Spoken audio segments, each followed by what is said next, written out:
We're going to be talking about an alternative to all of the dollars of the community going outside the community. There's something called local currency in Ithaca, New York. There's a great project going on called Ithaca Hours, and it's also being done right over the border in Massachusetts, and it could even be done right here in the Capital District. So we're going to talk to a couple individuals to see how we can go about having local currency right here and keeping the dollars in the Capital District. So on my left, I have Peter Facette. Hi, Peter. Hey, Dennis. Thanks for coming in. Thank you for having me. Oh, my pleasure. And next to Peter, Chauncey Williams. Hi, Chauncey. How you doing? Good. How are you? Good, thank you. Good. And Chauncey is with the, he's the president of the Hamilton Hill Neighborhood Association, and Peter Facette is founder of Data Communities right in Troy, an incubator project of RPI. Right. Right. So what is Data Communities doing? Well, Data Community is a result of my being in the field as a consultant and seeing the excess that a lot of corporations have that just sits around and sits idle for non-working hours or out of life computers and different assets. And they generally just kind of put them aside because it costs money to do something with them.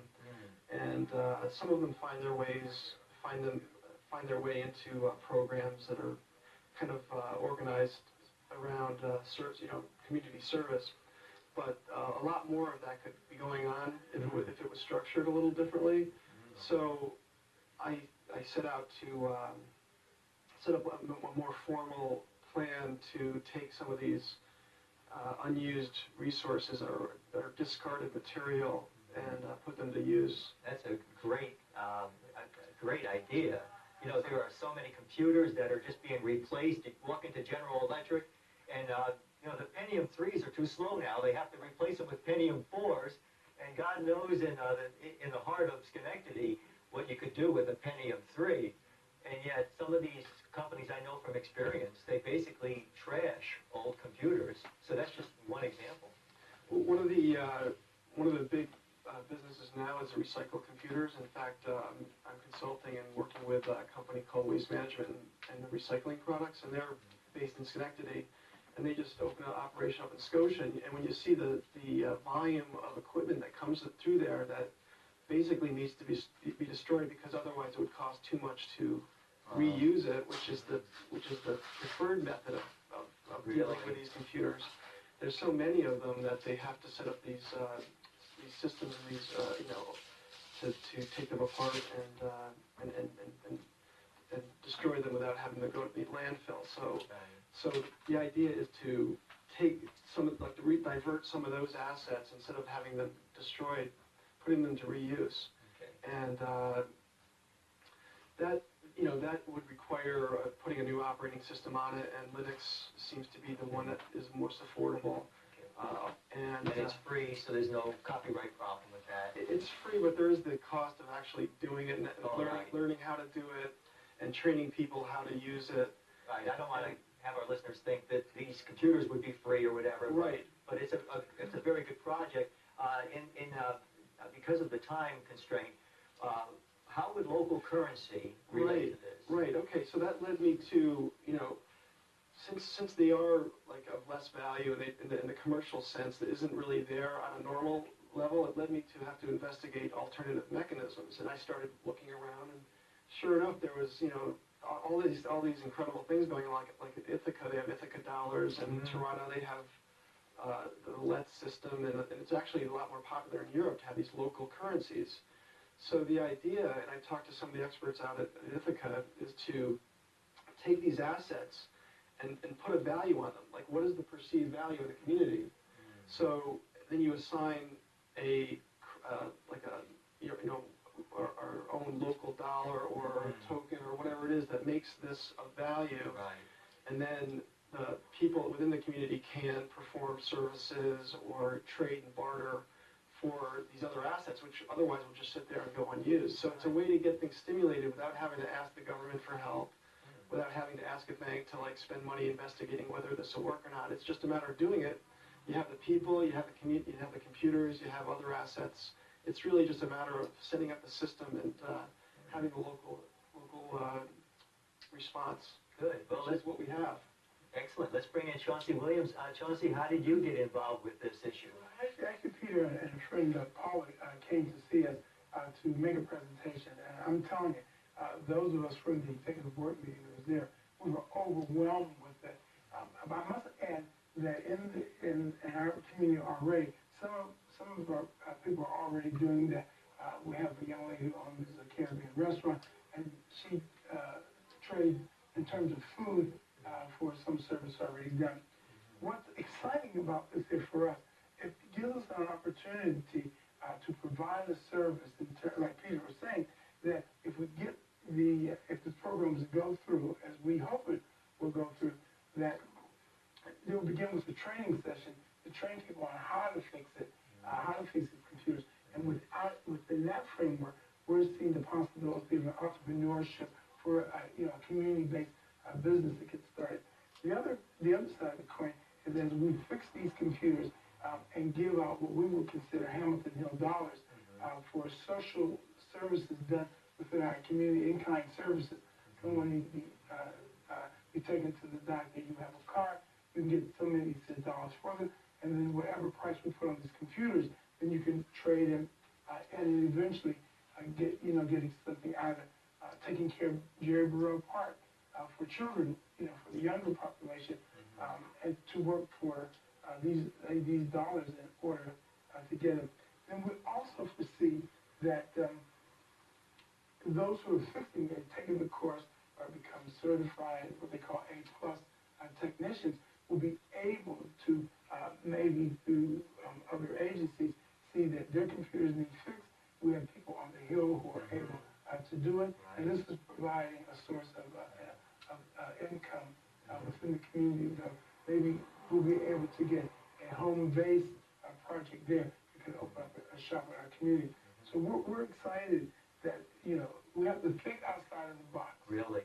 Times are changing, and our motto in our association, it's a new day. Yes. And we have to bring upon new things to make it work. Really, in the United States, the middle class is dwindling. What's happening? There's this phenomenon with these big box stores come in, and it's really hard to compete. If you're a mom and pop business, right, and you're competing against this big box store that just came in, you can't compete against prices when they're getting their goods from China, from dictatorships over the Far East. And people are making this at slave wages. Right. How do you compete? I mean, a good example, right in Hamilton Hill, Tri-City Luggage, is that the name of it? Now, I think they make all of that luggage in the United States. And you're competing against some big box store who's getting it made by child labor or by slave labor or who knows what, or even prison labor in some instances. So what happens is our middle class is going to disappear as these big box stores put the small businesses out of business, and all you're left with is the corporations and then people who are just working for like minimum wage.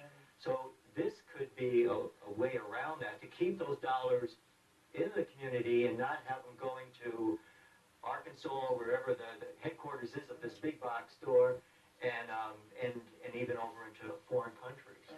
I mean, the whole concept, even, they talk about putting a store in Hamilton Hills. So, why not think about a co-op? Right. So there's a lot of exciting things happening in our neighborhood, and we've been delighted since we met Peter. It's been less than 2 weeks, and we've been back and forth with each other, even through email, phone calls, or personal contacts. So we're glad. We have to work out some kinks to see where we can go with it, but we're excited and we're on board with this 100%. Excellent. Now let me ask you and Peter, why should a person want to use the Ithaca that's a different term, this other currency, if you will, these coupons or whatever, as opposed to just using normal American money? Well, from my perspective, what I see it as the one thing that's missing. We have all of the assets. We have the people, the materials, the time, everything's available, but there isn't that stimulus, there isn't that economic stimulus. Nobody's like, you have to wait around for a grant from the government or some bank to say, well, how are you going to make money doing that, and then not give you a loan. So that's the one piece that's missing, and this alternative is just just as valid economically. It's just a circulation of goodwill, basically, is what it ends up being. Yeah. So that one piece that was missing for me, that when I was saying, well, we have all these assets, it all makes sense from an engineering perspective. Everything's there except for the stimulation, economic stimulation. So this alternative currency is not something that you have to wait around to ask somebody if you can do this. So therefore, it makes these projects that are on hold, it takes them off hold, basically. Right, you're not waiting for someone to come up with a couple $100 per computer. It basically, right, they have the skills to paint someone's house. That person, has the skills to cut someone's hair. Right. And it all has to be kept track of. And now we have computers to do that very easily in a much more efficient manner than we ever had before in the past of our history. Right. And also, what you begin to see is that it stimulates our community to get involved. You don't have to worry about going outside the community. We have something right here that we can offer, all kinds of service, babysitting, nursing. We have a lot of elderly people who, the family has to work. We can trade, dollars, and I don't know how the government's going to feel about taxes. Well, and it's legal. That's a good technical question, and we in the people from Massachusetts and people from Ithaca have answered that, and it's completely illegal. There's like 2,000 successful cities in the world that are doing this, regions in the world, and it is taxable. As you report, it's just like a cash transaction. So otherwise, it would not be legal. Otherwise, yeah, it's really outside the loop, and it is legal. So people still now, whether they use federal issued dollars as we're used to, they still have to report that as income, and you still have to pay taxes. Right. So in effect, there is a certain degree that this really becomes a supplemental. I mean, you'll never, unless the government starts taking Ithaca or Hamilton Hill dollars for payment of taxes, which would be great, because then they have to buy services within. The federal government would then have to turn around and buy their services back from Hamilton Hill.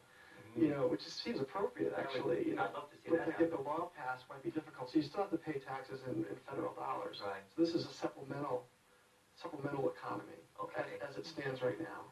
Right. Which I mean, still, it means that we can get things going quicker. Now Ithaca is doing this, and this is not a small operation in Ithaca, right? Not at all small. I don't know how many millions of dollars of revenue it's generated. I think they said that they have like 80,000 Ithaca dollars out there in circulation, and that goes around so many times. They go around faster than dollars because people want to find where they can spend them within their community.